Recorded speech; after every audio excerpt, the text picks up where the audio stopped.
साथियों, मेरे आवाज़ के पार्श्व में जो आप चित्र देख रहे हैं, आप उससे परिचित होंगे या अंदाज़ा लगा ही सकते हैं कि बैकग्राउंड में क्या चल रहा है। मैंने उससे लंबा कर दिया है एक पिक्चर को। आज मैं बात करना चाहता हूँ शिक्षा के ऊपर। अधिकांश जगहों पे, सोशल मीडिया में, जैसे फेसबुक पे, कई लोग लिखते हैं गरीबी का कारण है अज्ञानता, यानी अज्ञानता दूर करो, शिक्षा दो तो गरीबी खत्म हो जाएगा। क्या आपको इसका अंदाज़ा है कि भारत में कितने पढ़े लिखे लोग बेरोज़गार हैं, जिसमें ग्रेजुएट हैं, पीएचडी हैं, इंजीनियर्स हैं, डॉक्टर्स हैं और बहुत सारे ऐसे लोग हैं जो काफ़ी शिक्षित हैं। शिक्षित मतलब केवल लिखना पढ़ना नहीं, बल्कि वास्तव में उन्होंने स्कूल की पूरी शिक्षा की है, उसके बाद कॉलेज भी गए हैं या डिप्लोमा आदि भी लिया है। दूसरी बात, इस शिक्षा के बाद से क्या वो बड़े अच्छे इंसान हैं?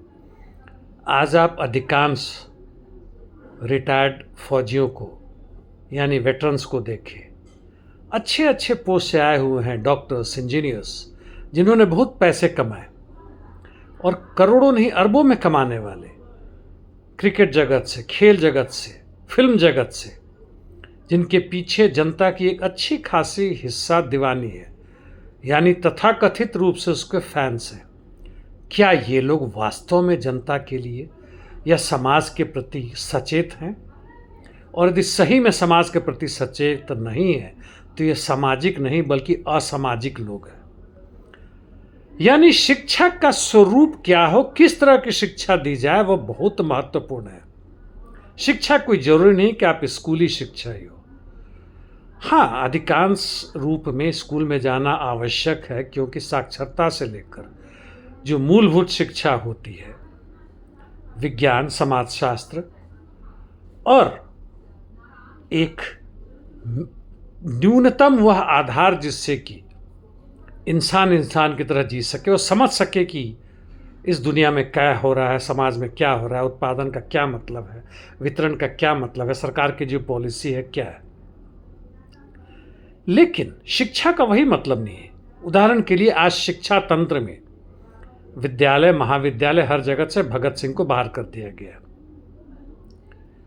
डार्विन के थ्योरी को तुर्की से या तुर्की जो नया नाम हो गया वहां से हटा दिया गया। बहुत सारे देशों में जो धर्म के आधार पर अब हो रहे हैं, भारत हो, इस्लामिक देश हो, अफगानिस्तान का नाम ले लें, वहां शिक्षा के नाम पर कचड़ा परोसा जा रहा है।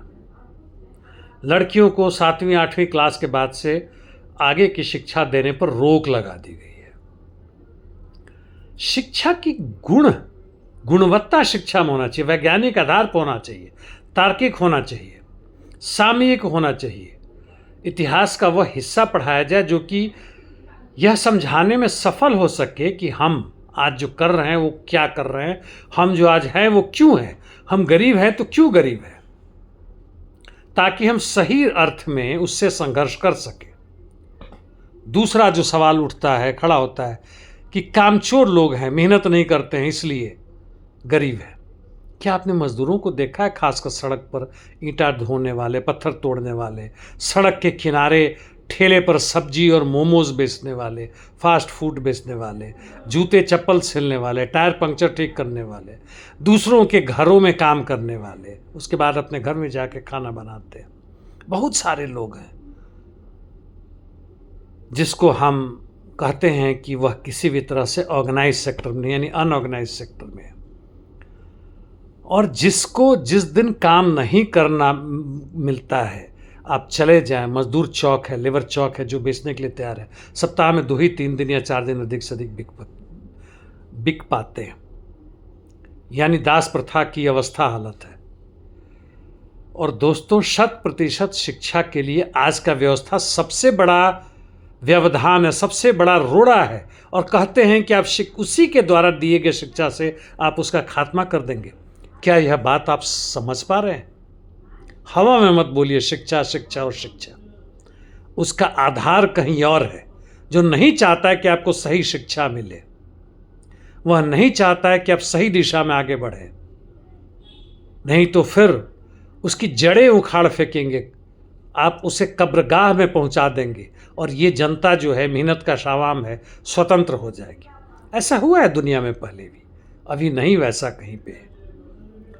तो ज़रूरत है हमें उस शिक्षा की, जनता के बीच में ले जाने की, समझाने की कि आज की हमारी स्थिति ऐसी क्यों है और आज हम क्या करें, क्यों हमारे लिए एकता आवश्यक है। धन्यवाद।